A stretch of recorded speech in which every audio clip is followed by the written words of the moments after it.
पिछले कुछ दिनों से देश भर में एक बार फिर लॉकडाउन को लेकर अफवाहों का बाजार गर्म था। लोग परेशान थे कि क्या फिर से वही हालात लौटने वाले हैं जब सब कुछ बंद हो गया था। लेकिन अब इन सभी अटकलों पर विराम लग गया है। प्रधानमंत्री नरेंद्र मोदी ने खुद मुख्यमंत्रियों के साथ अहम बैठक में इस मुद्दे पर साफ संदेश दे दिया है, जिससे देश भर के लोगों को बड़ी राहत मिली है। प्रधानमंत्री नरेंद्र मोदी ने मुख्यमंत्रियों के साथ हुई अहम बैठक में साफ कर दिया कि देश में किसी भी तरह का लॉकडाउन लगाने की कोई योजना नहीं है। उन्होंने साफ शब्दों में कहा कि लॉकडाउन को लेकर जो अफवाहें फैल रही हैं, उन पर ध्यान देने की जरूरत नहीं है। इस बैठक में प्रधानमंत्री ने सभी राज्यों से टीम इंडिया की तरह मिलकर काम करने की अपील की। उन्होंने कहा कि जैसे देश ने कोविड-19 के दौरान एकजुट होकर चुनौतियों का सामना किया था, वैसे ही अब भी सामूहिक प्रयासों से हर मुश्किल का समाधान निकाला जा सकता है। सरकार की प्राथमिकता पर बात करते हुए प्रधानमंत्री ने कहा कि इस समय सबसे ज्यादा जरूरी है आर्थिक और व्यापारिक स्थिरता को बनाए रखना। इसके साथ ही ऊर्जा सुरक्षा सुनिश्चित करना और आम नागरिकों के हितों की रक्षा करना भी सरकार की बड़ी जिम्मेदारी है। उन्होंने उद्योग और व्यापार से जुड़ी सप्लाई चेन को मजबूत बनाए रखने पर भी जोर दिया। प्रधानमंत्री ने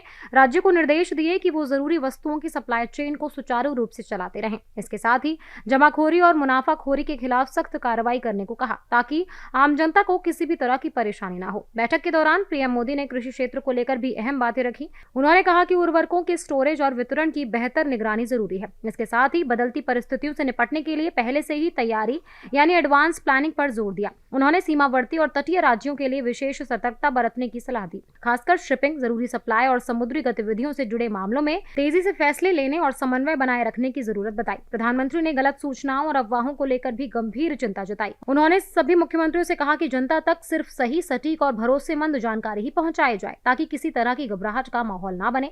बैठक में शामिल मुख्यमंत्रियों ने भी केंद्र सरकार के प्रयासों की सराहना की। उन्होंने भरोसा दिलाया कि उनके राज्यों में पेट्रोल, डीजल और एलपीजी की पर्याप्त उपलब्धता है और स्थिति पूरी तरह नियंत्रण में है। इसके अलावा वैश्विक अनिश्चितताओं के बीच ईंधन पर एक्साइज ड्यूटी में कमी और कमर्शियल एलपीजी के आवंटन को बढ़ाने जैसे फैसलों का भी स्वागत किया गया। सभी राज्यों ने केंद्र के साथ मिलकर काम करने और हालात को संभालने की प्रतिबद्धता दोहराई। कुल मिलाकर प्रधानमंत्री नरेंद्र मोदी के इस बयान ने साफ कर दिया है कि देश में फिलहाल लॉकडाउन की कोई संभावना नहीं है।